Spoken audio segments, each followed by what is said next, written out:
Hi, my name is Mandolin Royal, and today I'm here with 3 cockerels from the hatchery batch. Tomorrow is their 9-week-old birthday. The first guy here, he was visually the largest boy in rooster coop out of 26, so I went ahead and brought him over for this. He weighed in at 2 pounds 15 ounces. Next we have a Splash Jersey Giant, showing the indicators of being a male, but developmentally he's a little bit behind. He weighed in at 1 pound 15 ounces, so that's a full pound behind the Rhode Island Red. Actually, he's probably a production red. I might explain that further in another video. And then in third place we've got the only Buff Orpington boy. He weighed in at 2 pounds 10 ounces. So him and the Rhode Island Red both put up respectable weights. But all 3 of these guys have my #1 complaint about dual purpose birds that prevents them from having a really good dual purpose result. So I'm going to see if I can get some activity out of these guys to show you. Orpingtons, by the way, are like the sweetest breed. And this bird, he's gonna be big. Come on, I need you to turn around. Come here. I know, it's siesta time. I really want these viewing cages to not be so deep. I think he knows I can't reach. But if we can get a head-on shot with both of his feet lined up good. There's a lack of width in here. And the way the ribs spring off of the body, they drop into this very narrow undercarriage. Can you turn?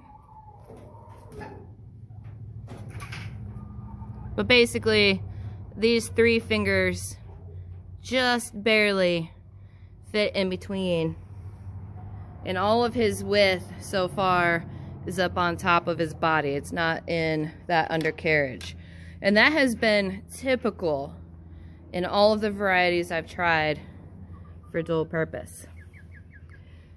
And that boils down to breeding selection and paying attention to this very neglected spot.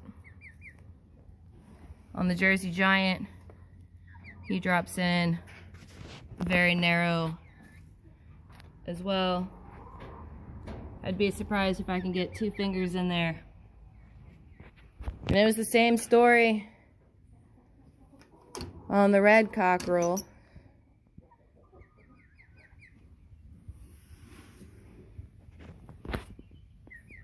You want to get up and move around? Show us. Without collecting all these pine shavings.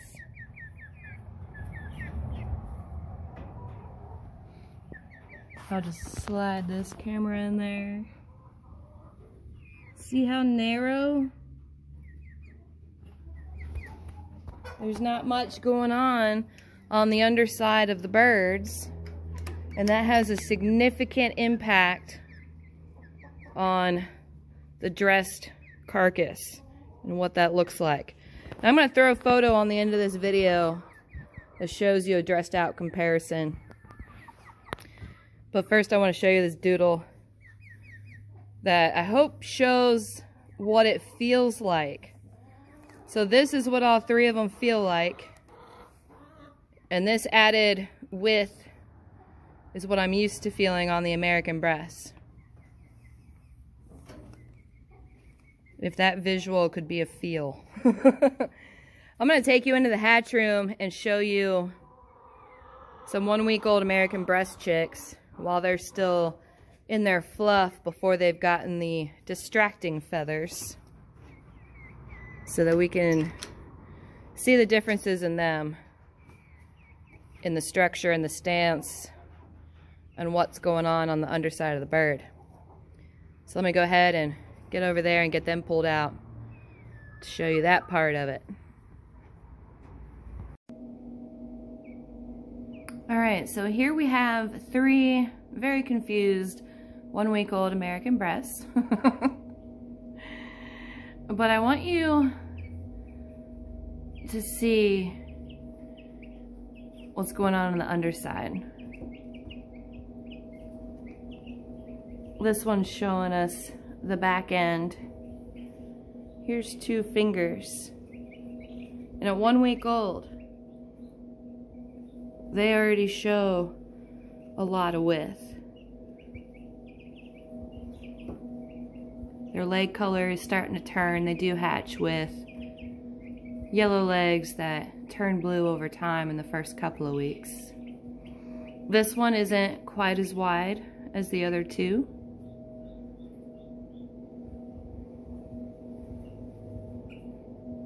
But there's still a lot of width in there. And the other part, I know this is weird and scary.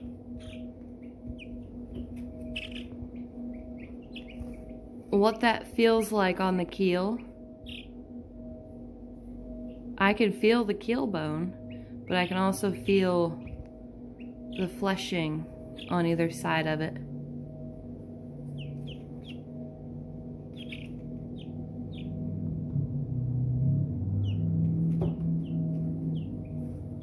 Some very chunky babies. Showing some of the flock variation going on.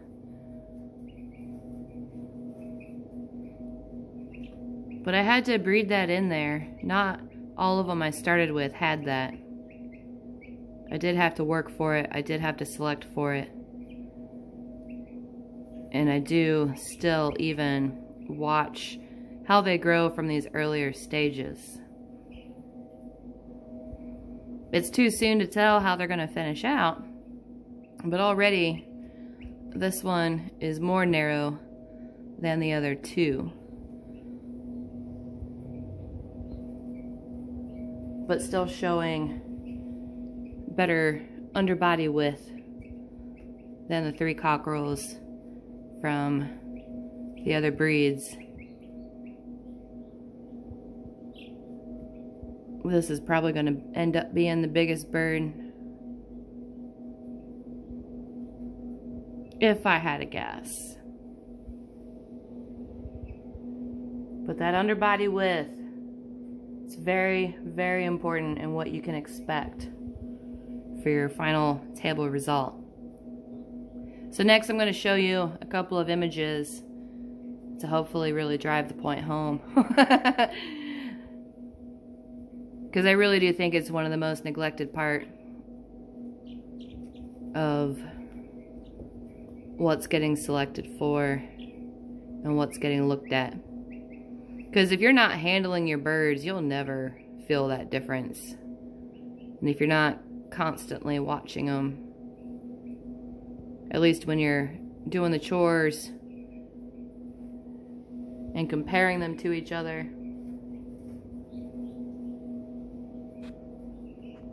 it's all about collecting up those little mental notes and finding the best ones out of a bunch that have the best traits for breeding forward. And then just looking for the incremental improvements season after season, because you're not going to be able to do it overnight. You're not going to be able to do it in 1 year. So when it comes to the sole purpose birds, pick your favorite breed for the traits that they have that you're looking for, and then select them for that better table result, because it's really, really hard to get a hold of a bloodline that already does this. That was my biggest struggle, just getting a hold of a start. It was easy to get a hold of the breeds, but all of them needed work. All of them needed further breeding and selection to hone in those table traits. So let me go ahead and get some pictures in here and showing the differences of what a little bit of breeding work and selection can do.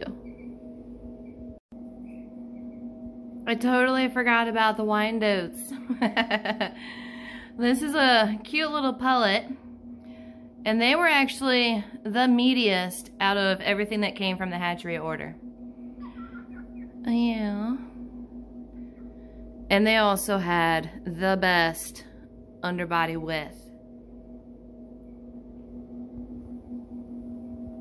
Can't believe I forgot about them. They were all girls and I didn't get a boy. But they have the core going on down here. And they also feel nice and meaty. Yeah. You're ahead of the game compared to the Rhode Island and the Jersey Giants and the Orpingtons. And Wyandottes too are usually pretty friendly. I don't spoil the birds. I don't get real hands-on with the birds. This is this bird's first time being in this situation. And she's just rolling with it. She does have an inverted comb. Can you show us?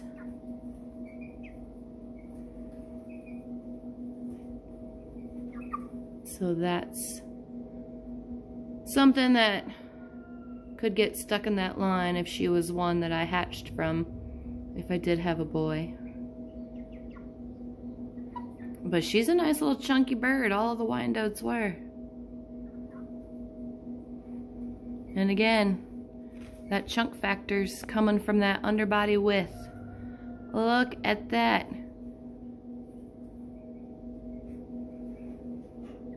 She is every bit as wide as the Orpington boy, but with a better stance and better fleshing.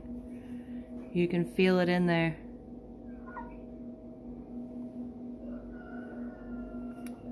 And the splash with the lacing is really pretty. She's going to turn out to be a gorgeous bird. Showing some dual purpose traits. I could work with that. Now I'm a little disappointed I didn't get a boy. Alright, now on to the pictures. I'd like for you to look really, really closely at these three pictures and pause them.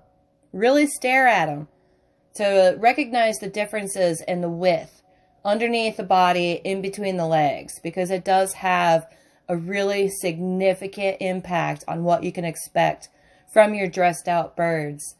And when it comes to dual purpose, no one wants to have those little scrawny, squirrely bodies that don't have the width to make them look like a good table bird. This isn't about breeding for monster birds. It's not about growing them so quickly that they have problems. It's just about good structure. And you don't want to ignore that underside of the bird.